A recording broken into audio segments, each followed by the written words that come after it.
Electronic payment transactions hit 56.85 trillion naira in 9 months. Federal government opens subscription for January savings bond. Nigeria attains 31% broadband penetration. This is Business Express reaching you from the nation's capital. I am Musa Abubakar, your guide.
Let's begin the program with business development. Nigeria's electronic payment e-payment services recorded transactions worth 56.85 trillion naira from January to September 2018. Reports from the Nigerian Interbank Settlement System (NIBSS) indicate an increase of 16.4 trillion naira when compared to the 40.45 trillion naira recorded in the corresponding period of 2017. The report showed that most of the electronic transactions were done through the NIBSS Instant Payment (NIP), point of sale (POS), automated transfer machines (ATMs), mobile money, electronic bills payment (e-bills), and web payments. ATM's transactions, the report revealed, grew from 4.61 trillion naira in 2017 to 4.76 trillion naira at the end of the third quarter of 2018. Also, the volume of transactions on ATMs under the period in review grew from 560.86 million in 2017 to 650.06 million in 2018, while there was a rise of about 635 billion naira in the use of POS machines to carry out payments by Nigerians. The volume grew to 196.83 million, valued at 1.61 trillion naira.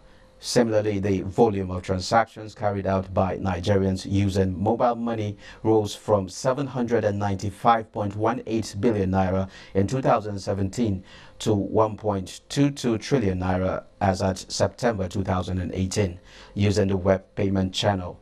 The total value of transactions under the review period rose from 129.24 billion naira in 2017 to 183.07 billion naira in 2018. The federal government, through the Debt Management Office, Monday offered for subscription the Federal Government of Nigeria Savings Bond. The 2-year FGN savings bond due January 16, 2021 is at an interest rate of 12.125% per annum, while that of 3 years due January 16, 2022 is at an interest rate of 13.125% per annum. Now, the quest for monetary union within the Economic Community of West African States, ECOWAS, began with the establishment of the regional body in May 1975. While the French-speaking nations were able to come up with a single currency, same cannot be said of the English-speaking nations with the 2020 deadline around the corner. Only last week, states in the West African Monetary Zone WAMS agreed to a currency swap deal to enhance trade. Before we dig deep into this thorny issue, here's a background report by Leah Katumbabutunde. African Monetary Zone WAMZI, made up of Nigeria, Gambia, Ghana, Guinea, Sierra Leone, and Liberia, came into force in 2000 as a monetary zone to promote trade among member countries. Achieving regional financial integration and a regional monetary union are long-lasting ambitions for most African regional economic communities. The 15 members of the Economic Community of West African States, ECOWAS, agreed on a roadmap to establish a shared currency known as the ECO by the year 2020. For the ECO to be implemented, 10 convergence criteria set out by the West African Monetary Institute, WAMI, must be met. These criteria are divided into 4 primary and 6 secondary criteria. The 4 primary criteria to be achieved by each member country are a single-digit inflation rate at the end of each year, a fiscal deficit of no more than 4% of the GDP, a central bank deficit financing of no more than 10% of the previous year's tax revenues, gross external reserves that can give import cover for a minimum of 3 months. It is worrisome that up to the fiscal year 2011, only Ghana has been able to meet all the primary criteria in any single fiscal year. With mounting concerns over these, the trade ministers took a bold step last week in Abuja to work out a national currency swap agreement to promote trade in the region. In a communique at the end of the night WAMZI Trade Ministers meeting in Abuja, the forum said the currency swap deal will be fashioned in a manner similar to the one existing between some member states and China. Nigeria in September assumed the chairmanship of the zone. Nigeria and Ghana have taken different positions in the introduction of a single currency for ECOWAS. It is now left to see what shape the swap agreement will take in deepening trade relations between member nations. Professor Jonathan Arimo, Professor of International Economic Relations, joins us to discuss the West African Monetary Zone and trade. You're welcome, sir. Thank you. Okay, the convergence, do you see any of the states meeting the criteria? Well, the convergent criteria have been very, very difficult to meet, just as rightly identified in those things I just listened to. And that is one of the main reasons why Nigerians feel that maybe we don't go just to single currency now. And when you look at the criteria of issues like a 3-month of external reserve, that's simple. Nigeria is having about 6 months, right? When you look at that of single digits, well, we have not been able to achieve single digits. Okay. And then you look at the issue of the relationship with the deficits of central bank with respect to the last year's tax revenue. Well, it has been difficult also. So the criteria is not as easy. So you think Nigeria cannot be able to meet up, or? I'm not saying Nigeria cannot meet it. What I'm saying is that those convergent criteria are so difficult. Okay. These convergent criteria have been there for so many years. Okay. And I heard them saying that Ghana actually met one now. Ghana is, when you look at their positions now, I don't think that is, they are meeting some of those positions at all. I think the information which I'm getting that only Ghana, no, I don't think Ghana is meeting. Look at the HA rate. Particularly when you move from the primary convergent to go to the secondary. Stability of HA rate. Ghana's HA rate is not stable. Okay. Right? So it's difficult. So what are the implications? Well, you see, the implications are simple, and then I think the task force set up by the head of state, their own position is clear. If these criteria, convergent criteria, cannot be met, particularly those countries that can meet the criteria can go ahead with a single currency, while the other people can come along by the time they meet the criteria. Okay. But again, when you look at this issue of a single currency, well, the foundational theory of economic integration allows single currency to come at the last step. After free trade, next is custom union, where we have CET. After that one, common market. After common market, then economic union. Those are the 4 phases of economic integration. Okay, what steps And are the we last step should be monetary integration. But we are just on the CET, which is the custom union, and then we want to put monetary integration as single currency. It's difficult. Okay. The decision to go for currency swap to boost trade, are you aware? Are you aware of it? And what do you make of it? I'm just hearing of that. I'm just hearing of it. Because in the ECOWAS monetary cooperation program, there is nothing like currency swap. Okay. What I'm aware of, what ECOWAS is doing as plan B, as an alternative, before the single currency, is a regional payment system. What is a regional payment system? It's a system in which instead of open letter of credit in dollar or pound sterling to be able to trade with Ghana, why can we not open in Naira and CD?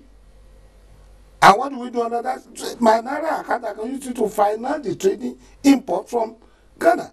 And then a Ghanaian can equally use his own CD account to buy products from me in Nigeria. Okay. And then at the end of the day, the two central bank meet, and then whatever is the balance between the two is not lettered out. And that is a payment system. So it's there's no need for a currency swap. Yeah, currency swap is not in ECOWAS monetary cooperation so program, so it's I won't talk about it because it's not. Okay. In the, I don't know where the information is coming from. Okay. Okay.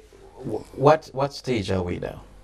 The stage where we are now is that because of the fact that the convergence period was becoming so difficult, the ECOWAS head of state met and then they said, okay, let us have some of our head of state, about 2 of them, the one from Niger and then the one from Ghana, to form a task force so that they can actually see how to move this thing faster, get a roadmap to get a single currency.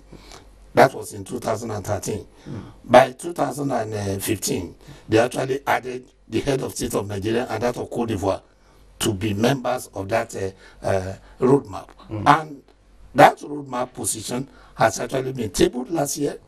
And when you look at, you had the report of the head of state on the 22nd of December last year, you will see that, well, we have reached a comfortable state.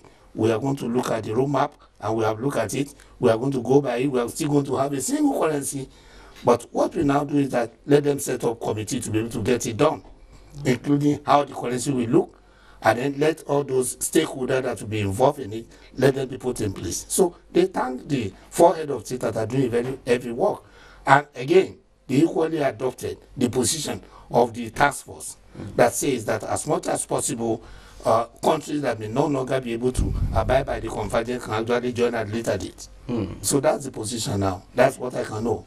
Okay, still talking about single currency. What are the stakes and gains for Nigeria, considering the size of Nigeria's economy? Well, with a single currency, obviously there are going to be a lot of gains. Okay. I mean, currently, to be able to trade among ourselves, we use external currency, dollar and pound sterling, right? And at that time when we are opening letter of credit, we have to pay certain amount of money to them for using their currency.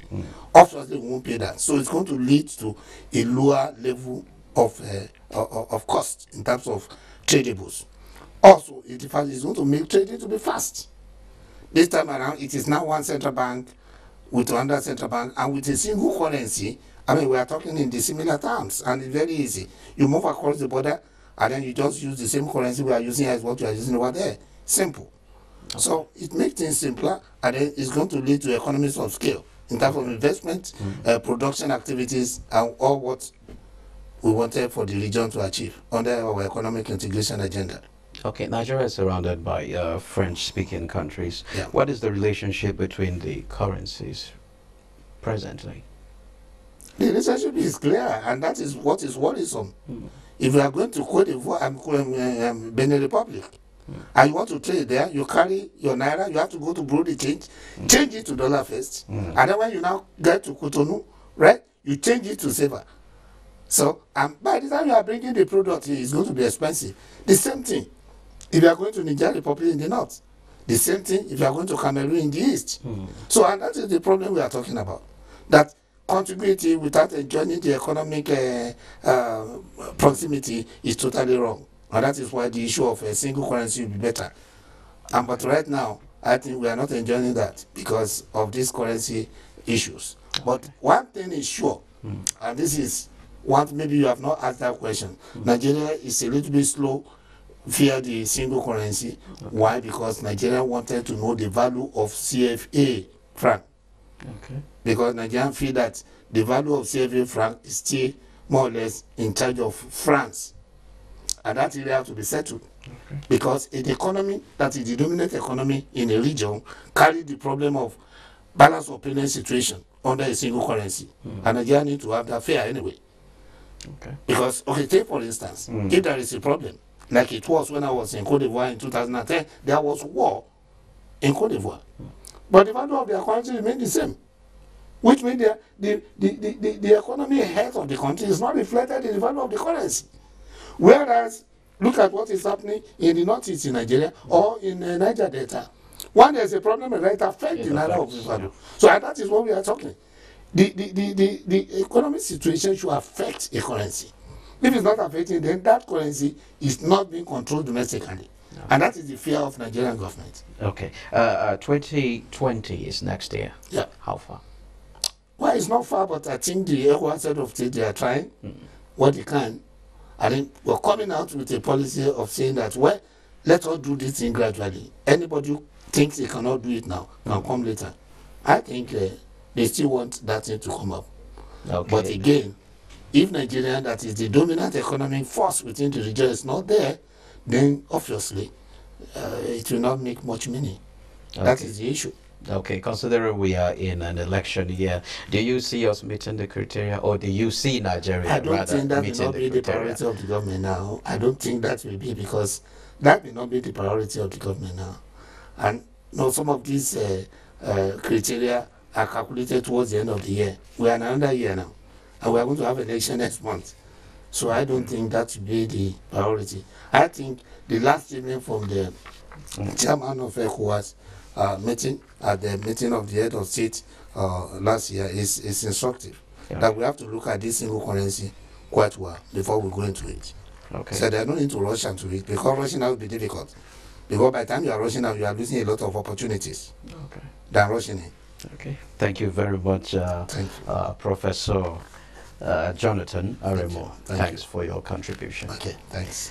Now, moving on, the price of crude oil yesterday hovered around $57 after hitting $58 on Saturday in the international market, as Saudi Arabia cuts output by 500,000 barrels per day. Let's see how commodities are faring around the world.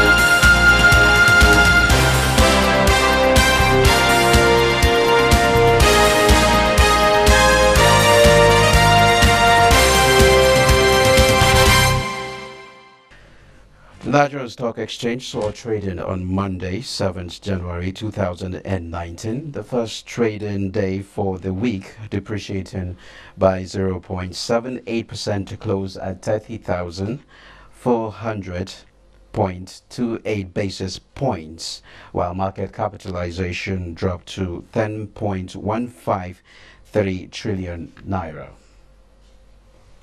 The Nigerian stock market gets off to a slow start as it concludes last week in the red.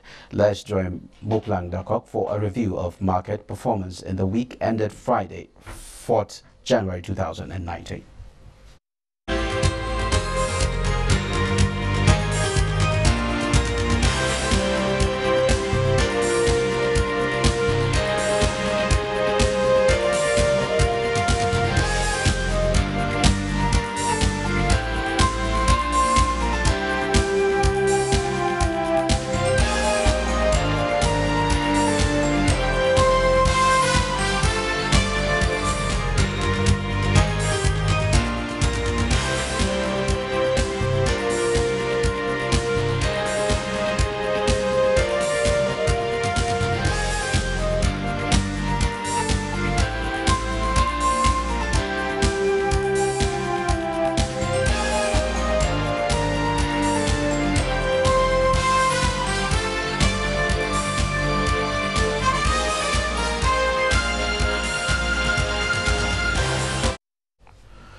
Global stocks seem to come alive after impressive jobs report by the U.S. Amina Nujem tells us how they fare across continents. African equities ended the week mixed. JSE Africa Top 40 gained 1.17%, Namibia overall 1.32%, and Ghana's GSE 0.31%. Nairobi's SC20 declined 0.93% to close at 2,783.88, while Tunidex lost 1.49 points. Stocks rallied on Friday after the Labor Department said the U.S. economy added 312,000 jobs in December, and the Federal Reserve Chairman Jerome Powell said the central bank would be patient in raising rates, quelling fears of tighter monetary policy in the near future. Dow Jones Industrial Average closed 746.94 points higher at 23,433.16 or 3.3%, and briefly rose more than 800 points. The S&P 500 rallied 3.4% to 2,531.94, with the tech sector gaining more than 4%. The Nasdaq Composite climbed 4.26% to close at 6,738.86. European stocks closed higher as the US and China agreed to hold trade talks. The German DAX ended up by 3.3% at 10,763.69.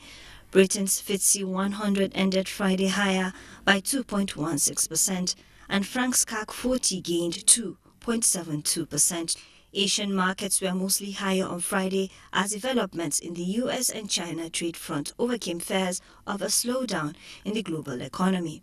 The Shanghai Composite bounced about 2.05% higher to close at around 2,514.87. Hong Kong's Hang Seng Index extended gains to rise about 2% as of its final hour of trading. Japan's Nikkei 225 in Tokyo dropped more than 2%. The Nigerian Communications Commission, NCC, says based on empirical indices, Nigeria attained 31% broadband penetration. In a statement at the weekend, the NCC management said that this was contrary to insinuations in some quarters that the country was far away from the 30% target. It said that by the 5-year National Broadband Plan, MVP, 2013 to 2018, it was targeted that the country should be able to attain a minimum of 30% from the 5% it had in 2013.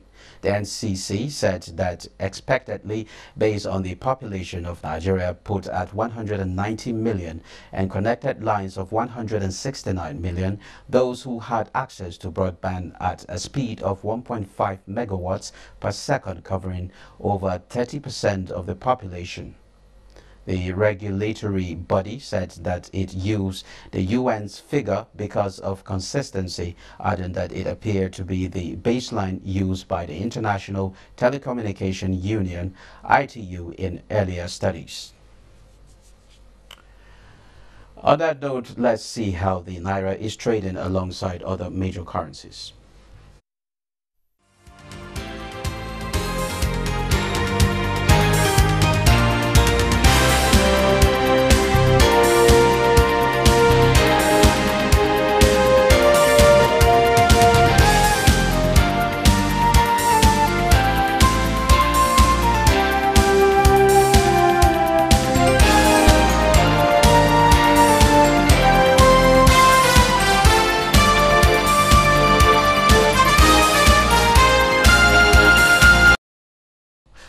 That does it for this edition of Business Express. Remember to send us your feedback via email, businessexpress@nta.gov.ng. You can also reach us on our Twitter, and the handle is NTA News Now, and the hashtag BizExp. Enjoy the rest of the week. I am Musa Abubakar.